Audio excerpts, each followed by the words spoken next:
salah satu tokoh muslim terbaik dalam sejarah Islam. Lahir 40 tahun sebelum hijrah. Ia berasal dari Quraisy di Makkah. Ia memeluk Islam atas ajakan dari Abu Bakar As-Siddiq radhiyallahu anhu dan termasuk dalam 10 sahabat yang dijamin masuk surga. Saat helm perang Rasulullah bengkok, menghujam hingga mematahkan gigi beliau, dialah yang melepaskan helm yang sempit itu dari kepala Rasulullah sallallahu alaihi wasallam. Dalam perang tersebut, ia mendapat ujian terberat dalam hidupnya. Ketika harus berhadapan dengan ayah kandungnya, yang saat itu masih dalam keadaan kafir, dan menolak untuk memeluk Islam.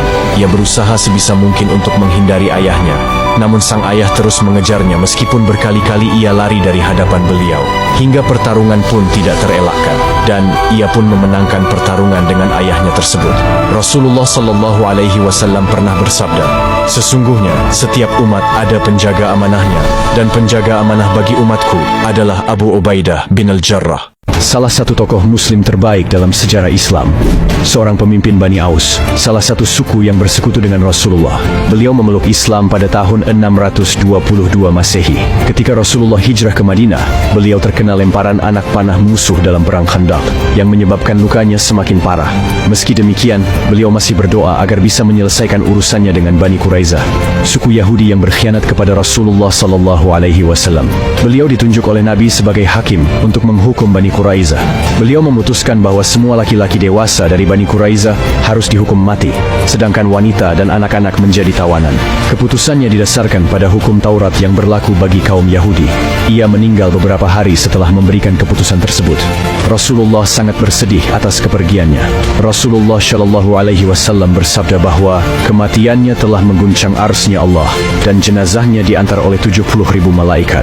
Dan dia adalah Sa'ad bin Mu'adz radhiyallahu anhu. Kisah Sayyidah Al-Hurrah, Ratu Bajak Laut Muslimah pertama di dunia yang sangat pemberani, dapat menjadi inspirasi. Dengan keberaniannya itu, Sayyidah Al-Hurrah bahkan dibenci dan ditakuti oleh musuh-musuh Islam di Eropa. Sayyidah Al-Hurrah yang lahir pada tahun 1485 Masehi di Andalusia. Sayyidah berasal dari keluarga muslim terkemuka di Andalusia. Kemudian pada usia 16 tahun, Sayyidah menikah dengan Sultan Al-Manduri yang merupakan seorang gubernur. Ia bersama suaminya pun berjuang memerangi bangsa Portugis. Sayyidah Al-Hurrah membajak di wilayah barat yang menargetkan kapal dagang Portugis dan Spanyol. Kru kapal dagang berhasil diserbu dan ditawan olehnya. Alhasil, Portugis dan Spanyol pun dipaksa bernegosiasi dengan Sayyidah Al-Hurrah. Mereka terpaksa membayar tebusan dengan jumlah yang besar kepada Sayyidah. Sejak saat itu, Sayyidah Al-Hurrah menjadi penguasa sekaligus pemimpin bajak laut yang tak terkalahkan di wilayah Mediterania Barat. Dia adalah seorang navigator dan ahli navigasi.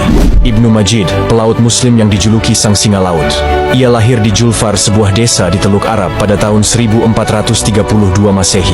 Ia berasal dari keluarga yang terkenal dengan kemampuan berlayarnya. Ayah dan kakeknya terkenal sebagai Master of Navigator dan ahli tentang Laut Merah. Ia juga belajar ilmu-ilmu lain yang berkaitan dengan pelayaran, seperti matematika, geografi, dan astronomi. Salah satu pelayaran terkenalnya adalah ketika ia membantu Vasco da Gama, seorang pelaut Portugis, untuk mencapai India melalui Tanjung Harapan. Tanpa bantuan Ibnu Majid, orang-orang Portugis mungkin tidak akan bisa melintasi Samudra Hindia yang memiliki ombak dan angin yang ganas. Ibnu Majid juga menulis banyak buku tentang ilmu pelayaran dan kelautan.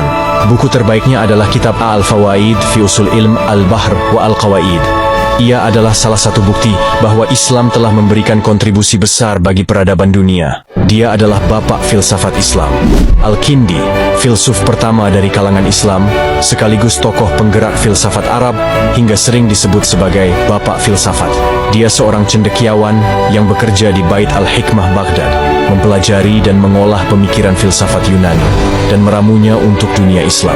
Selain itu, Al-Kindi juga ilmuwan serba bisa. Dia juga berkarya dalam psikologi, kimia, astronomi, matematika, fisika, dan banyak ilmu lainnya. Semasa hidupnya, Al-Kindi diperkirakan menulis setidaknya 260 buku yang mengulas berbagai bidang. Sayangnya, banyak karyanya yang telah hilang sebagai akibat dari ekspansi bangsa Mongol. Salah satu karya yang terkenal Al-Kindi berjudul On Race, De Gradibus, On First Philosophy. Al-Kindi mengingatkan kita akan peran penting pengetahuan dan pembelajaran dalam meraih tujuan hidup kita. Muslimah pendiri universitas pertama di dunia. Fatimah Al-Fihri, perempuan hebat yang semangat menjadi duta kebaikan dari Kairouan, Tunisia. Fatimah binti Muhammad Al-Fihri Al-Quraisy, tokoh perempuan Islam yang mendirikan universitas pertama di Maroko, sekaligus menjadi universitas kedua tertua di dunia setelah Universitas Az-Zaituna Tunisia. Lembaga pendidikan yang didirikan oleh Fatimah Al-Fihri ini adalah Universitas Al-Qarawiyyin. Fatimah Al-Fihri memutuskan mewakafkan sebagian besar harta warisannya yang ia terima dari almarhum ayahnya, yaitu Muhammad Al-Fihri, untuk mendirikan Masjid Al-Qarawiyyin, sebuah masjid yang kelak menjadi cikal bakal berdirinya universitas pertama di Maroko dan menjadi gerbang pendidikan dunia. Fatimah Al-Fihri menggunakan hartanya untuk mendirikan lembaga pendidikan besar. Atas dasar kecerdasan pikiran dan kejernihan hati Fatimah Al-Fihri, ia pun membangun Universitas Al-Qarawiyyin yang berdiri pada tahun 859 Masehi. Al-Qarawiyyin yang didirikan oleh Fatimah Al-Fihri ini menjadi inspirator dalam dunia pendidikan. Fatimah Al-Fihri meninggalkan warisan berharga bagi generasi muslim di seluruh dunia. Abbas ibnu Firnas, bapak penerbangan dunia. Abbas Qasim bin Firnas, beliau lahir di Izzenran Onda, Andalusia tahun 810 Masehi. Ia hidup di zaman keemasan peradaban Islam pada masa pemerintahan Kekhalifahan Cordoba yang berpusat di Andalusia. Abbas ibnu Firnas menjadi ilmuwan muslim pertama yang memiliki gagasan tentang bentuk dasar pesawat. Rancangan model pesawat bahkan digarapnya jauh sebelum Wright bersaudara berhasil membuat pesawat terbang. Abbas ibnu Firnas telah merancang model pesawat terbang dengan menempatkan bulu pada sebuah bingkai kayu. Prototipe rancangan Abbas ibnu Firnas tersebut merupakan rekaman dokumentasi mengenai pesawat terbang layang pertama di dunia. Abbas ibnu Firnas dikenang sebagai salah satu tokoh pionir dalam upaya manusia untuk mengatasi batasan-batasan gravitasi dan mewujudkan mimpi manusia untuk terbang. Dia adalah bapak bedah modern. Abu Al-Qasim Al-Zahrawi, dikenal sebagai Al-Zahrawi, lahir di kota Al-Zahra 8 km sebelah barat laut dari Cordoba, Andalusia, Spanyol. Di dunia barat Al-Zahrawi dikenal dengan Abul Qasis. Ia adalah seorang dokter muslim Arab dan ahli bedah yang tinggal Andalusia. Al-Zahrawi dianggap sebagai bapak ilmu bedah dan pakar kedokteran pada abad pertengahan. Semasa hidupnya, Al-Zahrawi menciptakan puluhan alat bedah yang berguna bagi dunia kedokteran. Bahkan alat-alat tersebut masih digunakan dalam ilmu kedokteran saat ini. Al-Zahrawi menulis kitab Al-Tasrif yang merupakan ensiklopedia medis.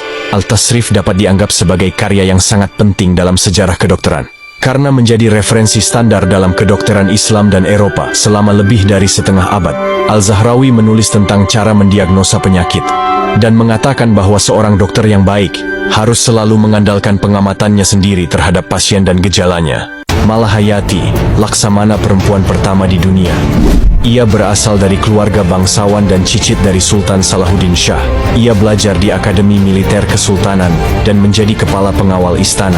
Suaminya gugur dalam pertempuran melawan Portugis. Ia tidak menyerah. Ia membentuk pasukan tempur laut yang terdiri dari 2.000 janda. Prajurit mereka disebut Inong Bali. Mereka berani dan tangguh dalam mengusir musuh-musuh yang ingin menguasai Aceh. Pada tahun 1599 dua kapal Belanda datang ke Aceh untuk mencari rempah-rempah. Sultan memerintahkan Laksamana Malahayati untuk menghadapi mereka. Ia bersama Inong Bali bertempur di tengah laut.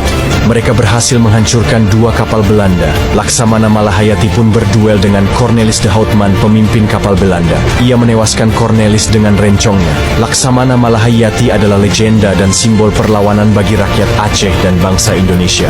Ia adalah wanita yang berani, cerdas, dan berjiwa besar.